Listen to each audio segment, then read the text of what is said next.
अखिल भारतीय समता foundation जनपद मथुरा द्वारा आज 26 अक्टूबर को भारत के महान सम्राट अशोक का जन्म दिवस दोपहर 2 बजे कृष्णानगर बिजली घर में बड़ी ही धूमधाम के साथ मनाया गया एवं पुष्पांजलि सभा का आयोजन किया गया, जिसकी अध्यक्षता बीजेंद्र बौद्ध जी द्वारा की गई। आयोजक सम्राट अशोक महान को सर्वप्रथम पुष्पांजलि अर्पित की, वहीं अशोक महान के जीवन पर प्रकाश भी डाला। सम्राट अशोक ने अपने शासन पर बहुजन हिताय बहुजन सुखाय की नीति को समस्त जीवों के कल्याण हेतु लागू किया एवं मानवता को सुरक्षित कर बौद्ध धर्म को विश्व में लोकप्रियता के साथ पंचशील के सिद्धांतों को मानव का स्वभाव बना दिया। आज भी अशोक महान की नीति सबको समान अवसर, सबकी प्रगति, सबकी सहभागिता हेतु देश में सम्मान, शिक्षा, कानूनी व्यवस्था कर न्याय स्वतंत्रता का राज स्थापित किया जा सकता है। संपूर्ण राष्ट्र सम्राट अशोक पर आज भी गौरवपूर्ण अभिमान करता है।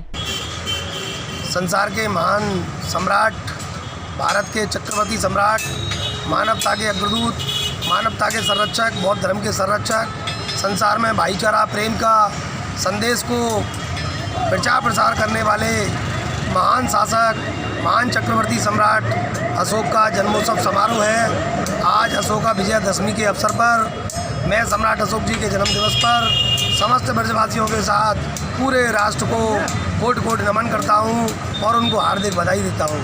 आज अखिल भारतीय समता फाउंडेशन के द्वारा अपने कैंप कार्यालय पर, कृष्णानगर बिजली घर स्थित कैंप कार्यालय पर सम्राट अशोक का जन्मोत्सव बड़ी धूमधाम के साथ मनाया गया है। आप देख रहे हैं सम्राट अशोक की जन्मोत्सव की जो सभा है, पुष्पांजलि सभा है। इसमें आज हमारे यहाँ मार्च से हमारे संरक्षक विजेंद्र सिंह बौद्ध जी पधारे हैं, पंडित विक्रम शर्मा भी उपस्थित हैं और हमारे निरंकार प्रसाद निरंकारी मंडल से भी यहाँ पधारे हैं।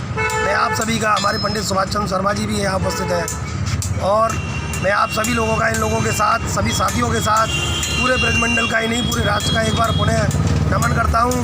मैं आपके माध्यम से बताना चाहता हूं कि सम्राट अशोक का जो सपना था, सम्राट अशोक ने जो सपना साकार करके दिखाया था, सम्राट अशोक ने जो बहुजन हिताय बहुजन सुखाय का जो संदेश था वो जन जन तक पहुँचाया था।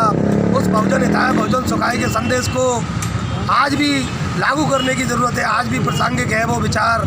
आज मानवता की बहुत आवश्यकता है, आज भाईचारे की बहुत आवश्यकता है। आज संसार को, भारत को ही नहीं अपितु पूरे संसार को एक मानवता रूपी बौद्ध धर्म की आवश्यकता है। और भारत में जो असमानता आज है वो बौद्ध धर्म के सम्राट अशोक के ज़माने में एक समता भारत में स्थापित थी, भाईचारा स्थापित था। जिस तरीके से जीवों के, प्रत्येक जीव के कल्याण के लिए यहाँ व्यवस्थाएँ थी। यहाँ ज़मीन पर रेंगने वाले जीवों से लेकर के, उड़ने वाले जीवों से लेकर के चलने वाले जीवों तक के कल्याण के लिए सम्राट अशोक का शासन हमेशा याद रखा जाएगा। उन्होंने जो कल्याणकारी काम किए, मानवता के उत्थान के लिए काम किए, बौद्ध धर्म के प्रसार प्रचार के लिए जो काम किया, उसको हमेशा याद रखा जाएगा। और उनका किया गया कार्य आज भी भारत में जो देश के प्रधानमंत्री होते हैं, आज आप वर्तमान परिक्षेत्र में देख रहे होंगे, परिवेश में देख रहे होंगे, वर्तमान परिवेश में कि सम्राट अशोक की जो प्रतीक चिन्ह है, अशोक की लाट, आज भी हमारी मुद्रा पर हमारे राष्ट्रीय चिन्हों के रूप में सुशोभित कर रही हैं, हमारी प्रेरणा बढ़ा रही हैं। मैं आपके माध्यम से बताना चाह रहा हूँ कि आज भारत में जो असमानता है, आज भारत में जो व्याप्त भ्रष्टाचार, आज भारत में व्याप्त जातिवाद, ऊंच नीच की भावना है, भारत में इसको मिटाने के लिए सम्राट अशोक के बताए हुए मार्ग पर चलना होगा।